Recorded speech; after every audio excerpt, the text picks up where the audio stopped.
మనిషి చనిపోయిన తర్వాత ఏం జరుగుతుంది? మనిషి చనిపోయేటప్పుడు చనిపోతున్నానని ముందే తెలుస్తుంది. మనల్ని చూడగలుగుతుందా?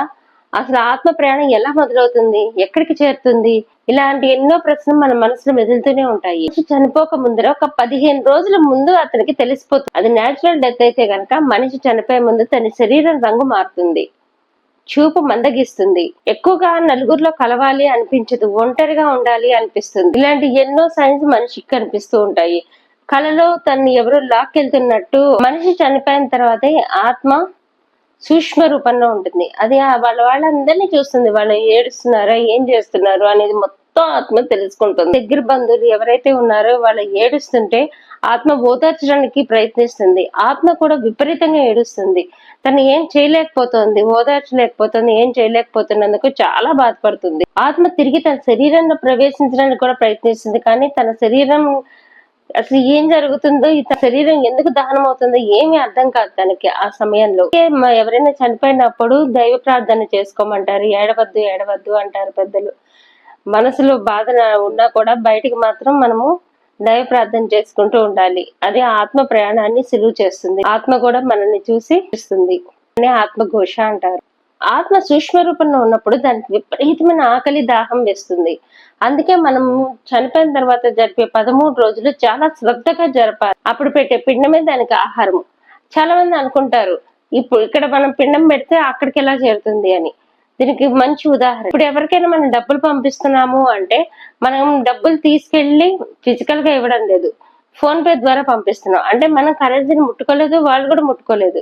మనం పంపిస్తున్నాము, వాళ్ళకి వెళ్ళిపోతుంది అమౌంట్. ఆత్మకి మనం పెట్టిన ఆహారం కూడా ఆత్మ స్వీకరిస్తుంది. దాన్ని ముట్టుకుంటే ఆత్మ సంతృప్తి చెందుతుంది, లేదంటే ఆత్మ సంతృప్తి చెందలేదు అనుకుంటాము. అసలు కాకి ఆత్మకు సంబంధం ఏంటి? నమ్మకం ఏంటంటే కాకి ఆత్మను చూడగలదు. కాకి పిండం ముట్టుకున్నప్పుడు ఆత్మ సంతృప్తి చెందుతుంది. ఆ వరం యమధర్మరాజే కాకి ప్రసాదించాడు. అందుకే చనిపోయినప్పుడు మనము దాన ధర్మాన్ని ఎక్కువగా చేయాలి. శ్రాద్ధ కర్మలు అంటారు. అంటే మనం శ్రద్ధతో చేయాలి. మన శ్రద్ధతో ఒక చుక్క నీరు సమర్పించినా కూడా అది ఒక చెరువు లెక్క వస్తుంది. అదే మన శ్రద్ధతో చేయని కార్యక్రమాలు ఏవి పనికిరావు. గైలో పిండం పెట్టడం వల్ల ఆత్మకి ఆకలి దప్పికలు ఉండవు, ఆత్మ ప్రయాణము మరింత సులువవుతుంది అని అందరూ అంటారు. త్రేతాయుగంలో శ్రీరాములు వారు దశరథ మహారాజుకు గయలో పిండ ప్రదానం చేశారు. 3 రోజులు కూడా ఆత్మ తన వారి చుట్టూ తిరుగుతూనే ఉంటుంది, తన వారిని చూసుకుంటూనే ఉంటుంది. ఏదైనా మనిషి కోరికతో చనిపోయినప్పుడు కాకి పిండం ముట్టదు అని కూడా పెద్దలు చెప్తుంటారు.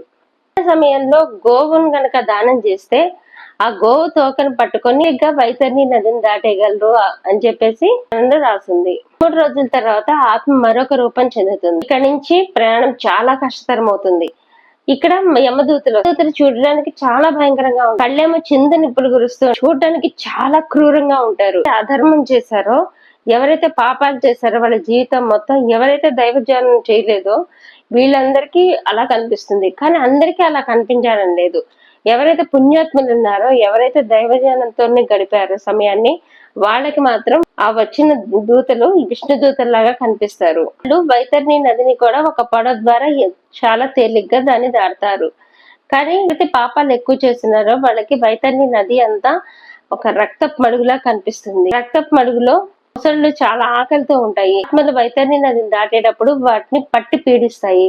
ఆత్మలకి ఆ నొప్పి ఉంటుంది. ఆ నొప్పిని భరిస్తూనే వాళ్ళు ముందుకు కేకలు పెడుతూ ముందుకు వెళ్తూ ఉంటారు. యమధర్మరాజుని చేరతారు. చిత్రగుప్తుడు కెమెరాలో మనం ఎలాగైతే ఫొటోస్ ని, వీడియోస్ ని ఎలాగైతే రికార్డ్ చేయగలుగుతున్నామో అలాగే చిత్రగుప్తుడు ప్రతి ఒక్క సంఘటన కూడా మనం ఎవ్వరు చూడట్లేదు అనుకున్న సంఘటన కూడా మొత్తం రికార్డ్ చేసి పెట్టుకుంటాడు. ఇలా చేయలేదు, సాక్ష్యం ఏంటి అని చెప్పడానికి మొత్తం పంచభూతాలు కదిలి వస్తాయి. సూర్యచంద్రులు సాక్షులుగా ఉంటారు.